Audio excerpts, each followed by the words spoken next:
Friends, why are we now bothering about what we eat, what we do, what is the kind of food we should have? This is called reductionism. Man looks at things in bits and pieces each time. Let us, for a change, look at the whole. Why are we here? Where did we come from? What is our motto? And where are we going? If you look at all these things and think about it, you will come to one conclusion, which I want you to take home. It is not what you eat that keeps you going. It is what eats you that keeps you going. It is not what you eat that kills you. It is what eats you that kills you. You know what that means? Your negative thoughts. So the boss in the whole game of life is the human mind. Where is the mind? Never mind. But the mind is in, the whole body is mind. In quantum physics, there is no matter, there is only energy. So you are a part of this universal energy, otherwise called universal consciousness.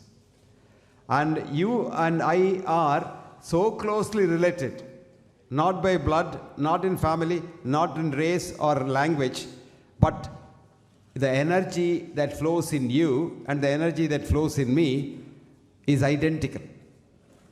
So the first principle that we should know is this world is interconnected. Whether it is philosophy or science, it means the same thing. The world is interconnected is the philosophy of the philosophers of yore. But right from Newton's gravitational theory down to the quantum physics, the interconnectedness of this world is shown. So one doesn't have to, as a matter of fact, one of the speakers earlier said, one doesn't have to eat food to survive. Our energy mainly for survival comes from the ultraviolet rays of the sun. The sun shines on this planet and the energy is in a Schumann ring. And from the Schumann ring, each one of us gets his or her energy. As a matter of fact, there was a Swami I saw in Karthikeyan's house who wouldn't eat anything. He will look at the sun for about 4 hours in the morning and then he survives. He went to Manasarovar with Karthikeyan. He has got the video. And when all these people had about 10 covers of clothing, that man had just a shawl and a kacha and he was sleeping on the snow. No shoes. He was walking barefoot on the snow in Manasarovar. And he walked up the Himalayas barefoot. And I have seen some Swamis in the Tibetan monasteries. They just lie down there. If you have a Turkish towel which is wet, you put it on his chest and say, dry this. In 10 minutes, the towel will be dry because he can increase the heat of this chest so much that the whole thing gets fried. All this is possible if you know how to control your mind and how to control your energy. I'll give you a small little bit of pranayama. When you take a deep breath in and chant Om, when you say Om, this is ordinary sound. But when it goes down through your vocal cord and vibrates the vocal cord, it becomes ultrasound. You know what ultrasound is? Ultrasound travels in straight lines and ultrasound has a lot of energy. When this ultrasound goes down to what is called the alveoli, the last bit of the balloon that exchanges gas between the blood and the air, it churns the water there and produces the bubbles, small bubbles to coalesce with each other. This is called sonoluminescence. And it produces so much of energy that you can get energy by just doing proper pranayama. If you did pranayama for 5, 6 hours to 10 hours a day, you probably don't have to eat any food. Now coming back to the mundane life that you and I lead, we need some food. But we eat much more than what we need. I always tell, in the world there are 2 important diseases. India, we have the largest load of subnutrition and malnutrition. We have 47 million children who don't get even a single meal. And these children suffer from a disease called NIDS, not AIDS, nutritional immune deficiency syndrome. And they die like flies. As we are discussing here about vegetarianism, a few hundred children in India have died because of malnutrition. This is malnutrition. Then in today's Western world, there is what is called malnutrition, M-A-L-L, mal, where you get all this kind of junk food. You get hot dog, white dog, and all kinds of rubbish. And then you get some poisons in the tins and bottles, colored poisons. People who drink that and eat that kind of a stuff, the hot dog, they get MALL, M-A-L-L, nutrition, which is called obesity in the West. So when the West has a big epidemic of obesity, India has a large epidemic of poverty and malnutrition. There again, there are two kinds of malnutrition. If you have seen children who are malnourished, some children are bloated up, they have edema all over the body, they have a lot of water collection. Some are very thin, drying up. The drying up one called marasmus, and the thick ones are called kwashiorkor. The difference is, the child that is dried up has had some mother's milk, very little mother's milk. So it is called protein subnutrition. The child which is bloated up has had no mother's milk at all. The mother either died very soon or the mother left the child or what have you. And whatever food the child gets is not the good food, the good protein, so it damages the liver first and produces edema. Whereas the child which eats too much of the junk food becomes obese, becomes a diabetic very soon, gets heart disease and dies early. And the sad part of the whole thing is the Western epidemic of obesity is creeping into India because the West has come to India in a big way to do business here. So you can see even in a village, day before yesterday I was in a village where I saw Kentucky Fried Chicken, KFC. In a village, there's an arrow which says KFC. I really had tears in my eyes. If KFC could come to this village, in what way they have invaded? This is the biggest invasion. This is the cultural invasion. They invaded with the army in the olden days. Now they are invading with their culture. They want to sell and make money. As someone rightly said, today the world runs after money. So anything that you get from outside is not reliable because they just twist the facts to make money and sell their wares. Having said that, we can all sustain ourselves with the minimum food. That's what Ayurveda says, Hita, Mita, Ahara, Sevi. Food what you like and food in small quantities. Preferably many times in a day. Minimum 6 times a day you must feed yourself with small amounts of clean, good food. And there is no way any difference between vegetarianism and non-vegetarian as far as nutrition is concerned. If any one of you here doubts that vegetarians do not get enough strength, because a lot of youngsters are told this by the Western media, that if you don't eat meat, you can't really grow up and you can't be strong. I tell them, please come and see our temple elephants, which are pure vegetarians.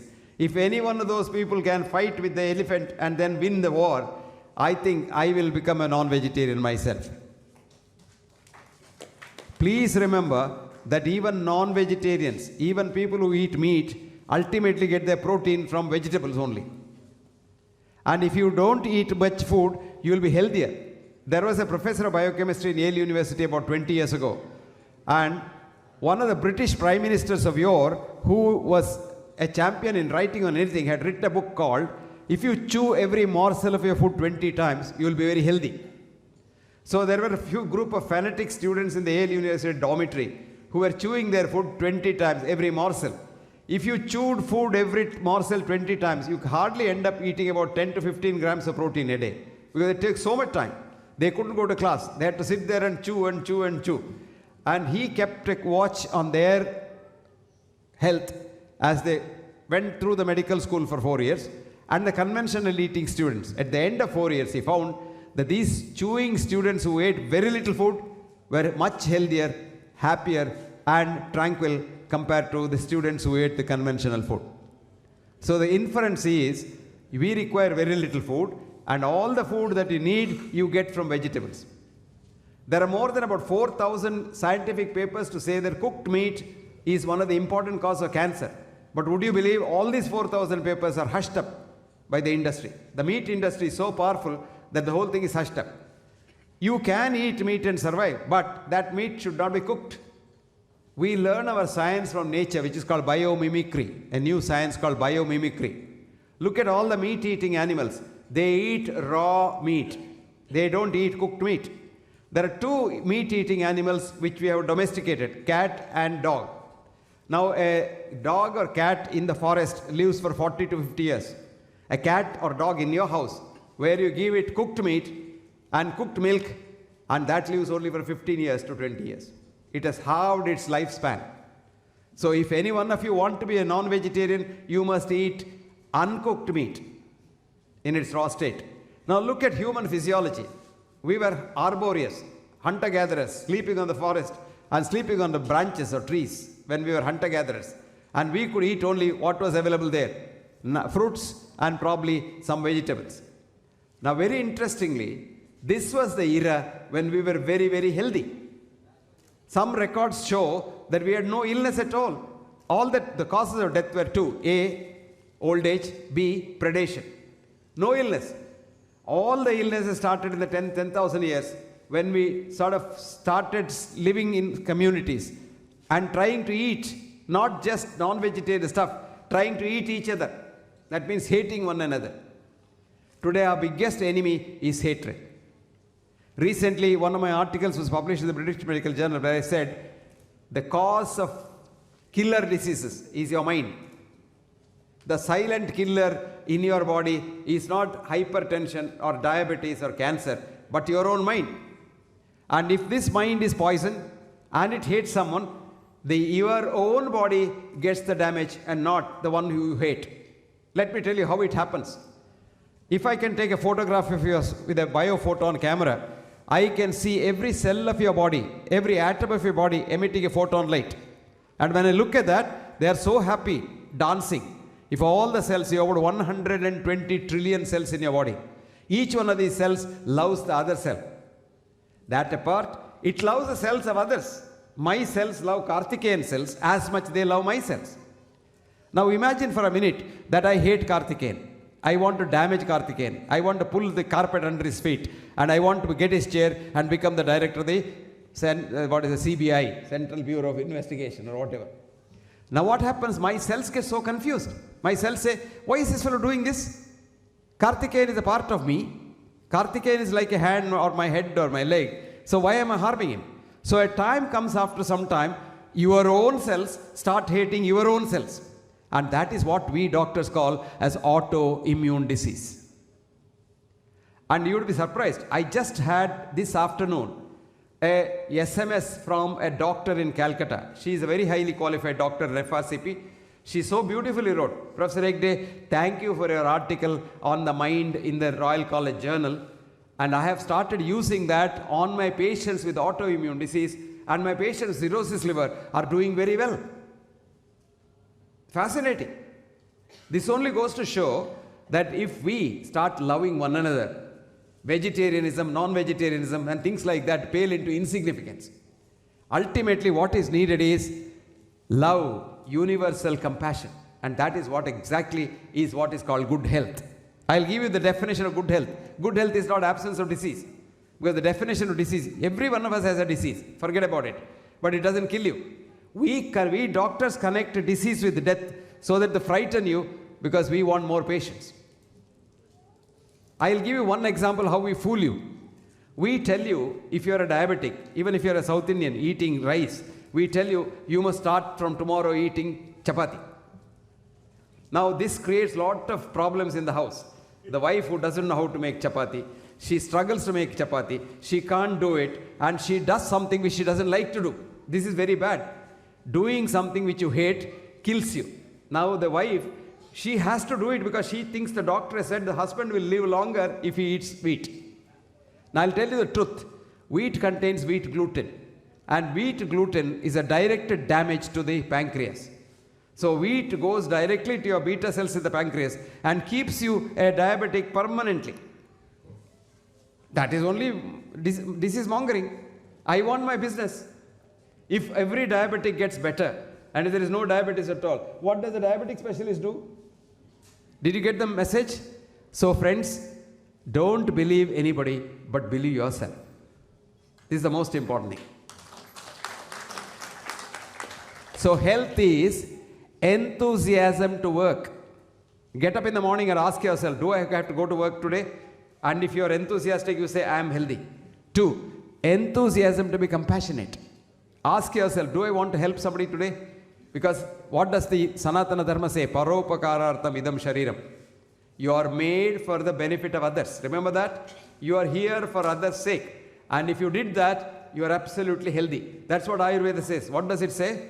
Samadhatuhu samagnischa samadoshaha malakriyaha prasannatma indriyamana swasthaitya videte. You get up in the morning, you sleep well, you eat well, you piss well, you shit well, you love well, and you don't hate nobody, you can't get any disease. How do you get disease? Krodha. You know what krodha is? Anger. Anger. Anger and danger are just one letter apart. D, you add D to anger, it becomes danger.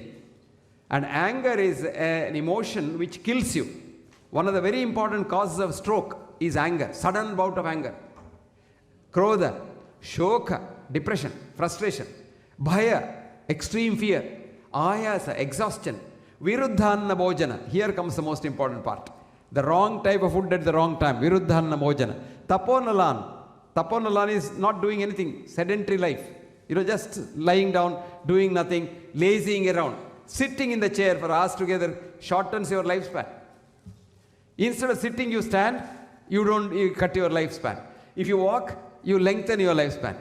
When you're talking, I rarely talk like this, standing in a place, because this is only one mic. Supposing I have a collar mic, I keep walking. When I walk, I circulate my blood better. And I oxygenate my blood better in the lungs. So the better blood goes to my brain. I can think sharper and I can talk better. So it is very important that taponalan. Then what does it say? Katva amlakshara lavana tikshnoshnati rakta pratope. All kinds of unnecessary things we eat. And that's what produces every disease. What's the treatment? Hita mita ahara sevi. What you like. Now when you sit for eating, love your food. And think of the person who has cooked the food. And imagine the food will be very happy for you. And you start watering in the mouth before you see the food. And when you start seeing the food, the watering, the enzymes in all over the gut start secreting. So you get better digestion, better absorption. And you're more tranquil when you eat. Think of the wife or the husband or whoever has cooked it for you. And the effort that has gone into it. And eating with the hand, you're giving your bioenergy. I still remember there was one very famous justice called Justice A.S.P. Iyer. Is that right? He was an ICS man. And from the ICS, he became a judge and became a Supreme Court judge. After passing the ICS in those days, these Indians had to go to England to study ethics and manners and how to eat and all. So he was living in a house where the house lady said, Mr. Iyer, you must eat with the fork and the spoon. Mr. Iyer said, no, I have my hands. I'll eat with my hands. She said, dirty hands? You're using that? No, madam, I'm washing my hands with soap and water. No, here is a very nice fork and spoon. Why don't you use it? That fork and spoon has gone into so many mouths, but my hand has gone only into my mouth. And you're passing a lot of your bioenergy when you're eating with the food, and this energy makes it get digested easily. So, Sita, Mita, Ahara Sevi. Then, Samikshakari, work very hard. Lot of us don't want to work. We want lazy away, we want excuses, we want casual leave, we want sick leave, and all kinds of leaves. I had given an advice to the bankers some time ago. Every bank officer gets money if he goes and sees a doctor and gets a checkup. So I told the chairman's group, I said, look, from now on you make a new rule. One who doesn't go and see a doctor, one doesn't take anything, you give him a bonus of 5 or 6 lakhs every year. Because the minute he goes to see a doctor, he becomes a patient. Did you know that? An American professor of medicine, Leon Eisenberg, asked the brightest of the student in the class a question. Who is a patient? Do you know what the student answered? A man or a woman who sees a doctor becomes a patient. Then she was shocked. Is it what I have taught these students? Then she asked, when does he become a man or a woman again? Do you know what the student said? Rarely ever, comma, if ever, full stop. How does it happen? We say, this is your normal sugar. There is no definition of normal in our medicine. We statistical. We have average. Like, for example, I'll give you, what is the normal height of Indian males? You did a study, 1,000 males and the Gaussian curve, plus mean plus 2 standard deviation. So 5.4 inches plus minus 2 inches is the normal for Indian males. Okay? We accept it as normal. So anybody outside that is abnormal and he requires treatment. Amitabh Bachchan comes for a checkup, 6.2.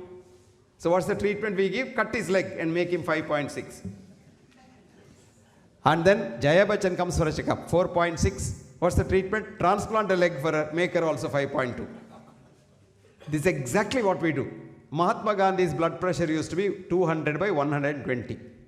And who was not getting sleep? Sushila Nair, his doctor.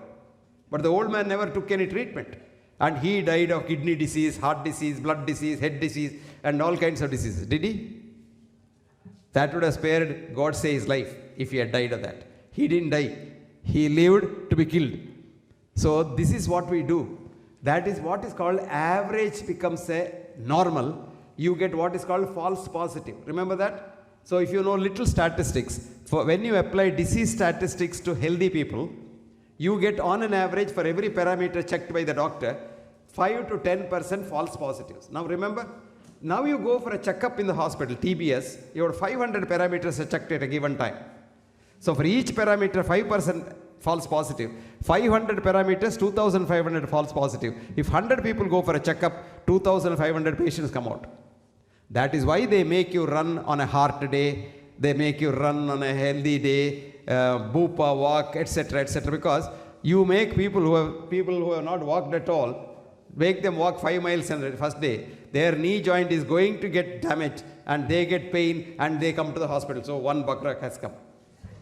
Now when they walk and somebody sees him walking with a little gasp, you better get a checkup, your heart may not be very good. So he comes there, he gets a block and he becomes an angioplasty candidate. So you think they do this walking only for your good? No, for their good. This is called disease mongering. In the good old days when this blood pressure first became a disease, do you know how?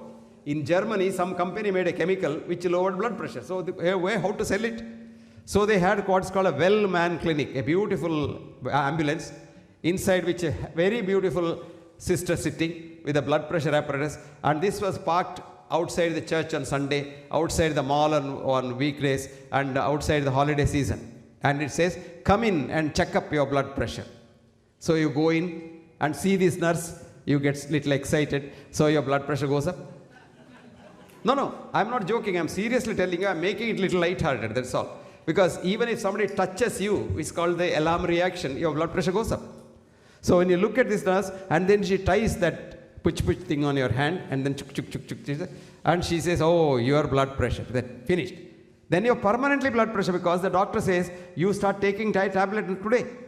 And next day if you go and the blood pressure is normal, they say, that's because of the tablet. If you leave it, it'll again go up and hit the roof. Nothing of the sort happens. But once labeled, this is called labeling. You are permanently labeled. So don't you spoil your health. Ask yourself whether you're healthy and don't ask the doctor. If you can work hard, and if you can love others, compassionate, you're fine. Now why are we getting these diseases like blood pressure, cholesterol, so-called sugar and all? It is because when we were hunter-gatherers in the forest, predation was a cause of death. So God in His wisdom gave us a special system called the autonomic nervous system. So if you saw a tiger in the forest, you had to run away from the tiger. If you don't run away, the tiger will definitely kill you. If you run away, there is a chance that you may not be killed.